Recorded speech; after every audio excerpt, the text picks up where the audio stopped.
ಜಿಲ್ಲಾಡಳಿತ ಹಾಗೂ ಕನ್ನಡ ಮತ್ತು ಸಂಸ್ಕೃತಿ ಇಲಾಖೆ ಸಹಯೋಗದಲ್ಲಿ ಚಾಮರಾಜನಗರದಲ್ಲಿ ನಿನ್ನೆ ಆಯೋಜಿಸಿದ್ದ ಶ್ರೇಷ್ಠ ವಚನಕಾರ ಅಂಬಿಗರ ಚೌಡಯ್ಯ ಜಯಂತಿ ಕಾರ್ಯಕ್ರಮಕ್ಕೆ ಅಪರ ಜಿಲ್ಲಾಧಿಕಾರಿ ಟಿ ಜವರೇಗೌಡ ಚಾಲನೆ ನೀಡಿದರು.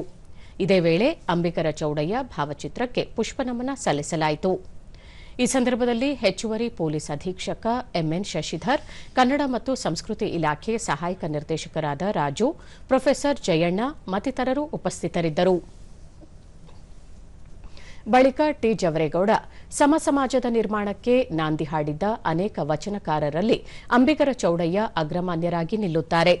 ಜನಸಾಮಾನ್ಯರಿಗೂ ಸುಲಭವಾಗಿ ಅರ್ಥವಾಗುವ ರೀತಿಯಲ್ಲಿ ವಚನಗಳನ್ನು ರಚಿಸುವ ಮೂಲಕ ಸಾಮಾಜಿಕ ಪಿಡುಗುಗಳನ್ನು ತೊಡೆದುಹಾಕಲು ಹೋರಾಡಿದ್ದರು ಎಂದು ಸ್ಮರಿಸಿದರು.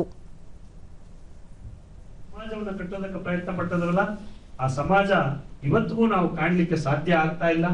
ಇವತ್ತು ಎಲ್ಲ ಕಡೆ ಶೋಷಣೆ ಇದೆ, ಜಾತೀಯತೆ ಇದೆ, ವ್ಯಕ್ತಿಯನ್ನ ಯೋಗ್ಯತೆಯಿಂದ ಅಳಿತಾ ಇಲ್ಲ, ಜಾತಿ ಮತಗಳಲ್ಲಿ ನಾವು ಸಿಲುಕಿದೀವಿ. ಇವೆಲ್ಲ ಹೋಗ್ಬೇಕು. ಇವರು ಕಂಡ ವಚನಕಾರರು ಕಂಡಂತ ಕನಸು ನನಸಾಕ್ಬೇಕು. ಪ್ರೊಫೆಸರ್ ಜಯಣ್ಣ ವೃತ್ತಿಯಲ್ಲಿ ಅಂಬಿಗರಾದರೂ ಚೌಡಯ್ಯ ತಮ್ಮ ವಚನ ಬರವಣಿಗೆಯ ಮೂಲಕವೇ ಸಮಾಜದ ಡೊಂಕನ್ನು ತಿದ್ದುವ ಕೆಲಸದಲ್ಲಿ ನಿರತರಾಗಿದ್ದರು.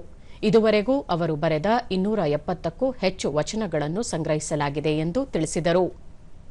ಬಹಳಷ್ಟು ಜನ ವಚನಕಾರರು ಬಂದಿದ್ರು ಕೂಡ ಇವರಲ್ಲೇ ಒಂದು ವಿಶೇಷತೆ ಏನಪ್ಪಾ ಅಂದ್ರೆ ಅವರ ವಚನಗಳಲ್ಲಿ ನೇರ ದಿಟ್ಟವಾದಂತಹ ಮಾತುಗಳ ಮೂಲಕ ಸಾಮಾನ್ಯ ಜನರಲ್ಲಿ ಇದ್ದಂತ ಈ ಮೂಢನಂಬಿಕೆಗಳು, ಜಾತಿ ಪದ್ಧತಿ ಇವುಗಳನ್ನ ಹೋಗಲಾಡಿಸುವಂತಹದನ್ನ ನೇರವಾಗಿ ಹೇಳ್ತಾ ಇದ್ದಂತ ಒಂದು ಸ್ವಭಾವದವರು.